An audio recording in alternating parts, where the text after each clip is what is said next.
మెదక్ జిల్లా పెద్దశంకరంపేటలోని దుర్గా భవానీ మందిరం వీధిలో 2వ వార్డు మరియు 14వ వార్డు ప్రియాంక కాలనీతో పాటు పలు కాలనీలలో ప్రజలు ఎదుర్కొంటున్న సమస్యలను అధికారులు వెంటనే పరిష్కరించాలని డిమాండ్ చేస్తూ శనివారం ఉదయం కాలనీవాసులు రహదారిపై నిరసన వ్యక్తం చేశారు. నిన్న సాయంత్రం కురిసిన వర్షానికి మురికి కాలువలు పొంగి పొరలడంతో తాము తీవ్ర ఇబ్బందులు పడుతున్నామని, అదేవిధంగా వీధి దీపాలు కూడా రావడం లేదని, దీనికి తోడు మిషన్ భగీరథ ద్వారా మంచినీరు కూడా సక్రమంగా రావడం లేదని పలు సమస్యలను వారు వివరించారు. చిన్నపాటి వర్షం కురిస్తే పెద్దశంకరంపేటలోని పాత గ్రామ పంచాయతీ మురికి కాలువలు పొంగి పొర్లుతున్నాయని, మాణిక్ ప్రభు మందిరం వీధిలో, పోచమ్మ దేవాలయం వీధిలో, పాత గ్రామ పంచాయతీ నుంచి భవానీ కమాన్ వరకు మురికి నీరు రహదారిపై పొంగి పొర్లుతుండటంతో ప్రజలు తీవ్ర అవస్థలు గురవుతున్నారు. పలుమార్లు సంబంధిత పంచాయతీ అధికారులకు వినియోగించుకున్నప్పటికీ ఏమాత్రం పట్టించుకోవడం లేదని ప్రజలు ఆగ్రహాన్ని వ్యక్తం చేస్తున్నారు. ఇప్పటికైనా పంచాయతీ అధికారులు, ఉన్నతాధికారులు వెంటనే స్పందించి పెద్దశంకరంపేట పట్టణంలో నెలకొన్న సమస్యలను పరిష్కరించాలని, లేని పక్షంలో మెదక్ కలెక్టర్కు పెద్ద ఎత్తున వెళ్లి తమ బాధలను వెళ్లివిచ్చుకుంటామని సందర్భంగా వారు తెలిపారు. సంవత్సరం అయిపోయింది, సంవత్సరం నర అయిపోయింది.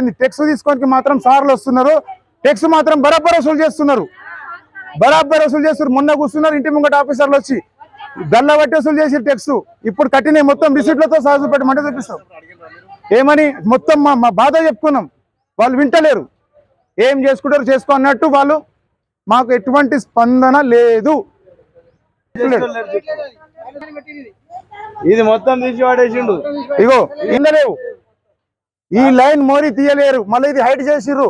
ఇగో వీళ్ళకి ఇబ్బంది పెట్టిర్రు, మొత్తం డౌన్ చేసేసిర్రు. వీళ్ళకు వాళ్ళ ఇంట్లోకే వాటర్ పోతున్నాయి. మొత్తం మీరు వీడియోతో సహా చూద్దు రండి లైవ్ లో.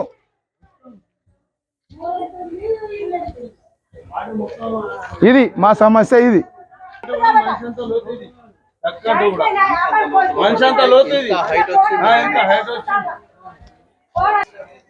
అంటే సర్పంచ్కి ఫోన్ చేస్తే, నేను గతంలో ఉన్నప్పుడు రాజకీయంలో ఉన్నప్పుడు చేశాను కదా, ఇప్పుడు మాత్రం నాతోటి ఎటువంటి పని కాదు, నువ్వు లొల్లి పెట్టకు దయచేసి అంటున్నాడు. ఆ సర్పంచ్ పేరు కూడా అలుగుల సత్యనారాయణ చెప్తుండు. ఇప్పుడే మాట్లాడి నువ్వు భరత్ లొల్లి చేయకు అంటుండు. ఈవోకి చెప్తా అంటుండు. కాలు మొక్కుడు ఒకటే తక్కువ ఉన్నది సార్. ఇగో ఈవో స్పెషల్ ఆఫీసర్ కూడా చెప్పినాము, ఎలాంటి స్పందన లేదు. ఇన్ఛార్జ్ అయితే దాసు, గ్రామ పంచాయతీ లేబర్ 30 మంది కాలు మొక్కినాం కానీ ఎవరు స్పందించడం లేదు. ఎందువలన నేను ప్రైవేట్ లేబర్ను పెట్టుకున్నా సార్. ఈ రోజుకో నా సొంత పైసలు పెట్టి ప్రైవేట్ లేబర్ను పెట్టుకున్నా. సొంత లేబర్ వరకు నడుస్తుంది ఆల్రెడీ. పంచాయతీ వల్ల మాకు ఎలాంటి సాయం లేదు కాబట్టి ఇంటింటికి 10 రూపాయలు అడుకొని చందా చేసి ఈ వర్క్ చేపిస్తున్నాం. ప్రతి ఇంటి వాళ్ళు 10 రూపాయలు ఇచ్చిరు సార్, ఇంటింటికి 10 రూపాయలు ఇచ్చిరు. అంతే మరి మాకు ఎటువంటి బాధ ఉన్నదనేది మీరు అర్థం చేసుకోండి. ఇక ఇంటింటికి ఇచ్చిరు 10 రూపాయలు. ఒక్కరు కాదు, ఇంటింటికి ఎంతమంది ఇండ్లు ఉన్నాయో ఒక 100 ఇండ్లు ఉన్నాయి. 1000 రూపాయలు జమ చేసుకొని వాళ్ళకు లేబర్ ను మాట్లాడుకొని పని. గల్లీలో మోరీలు తీస్తలేరు సార్. చూడండి మోరీల పరిస్థితులు ఎట్లున్నాయి. చిన్న వానకే మొత్తం ఇంటి ముందు వరదలే వారుతున్నాయి, నీళ్ళన్నీ ఇంట్లో నీళ్ళు వస్తున్నాయి, మళ్ళీ పాములు వస్తున్నాయి. ఇంకా మా దగ్గర కావాలంటే ప్రూఫ్స్ ఉన్నాయి సార్. ఎవరికైనా గ్రామ పంచాయతీ వాళ్ళకు చెప్తే వాళ్ళు ఏం చేసుకుంటారో చేసుకోండి అని ఎదురు బదురు మాట్లాడుతుంది సార్. దీనికి మీరు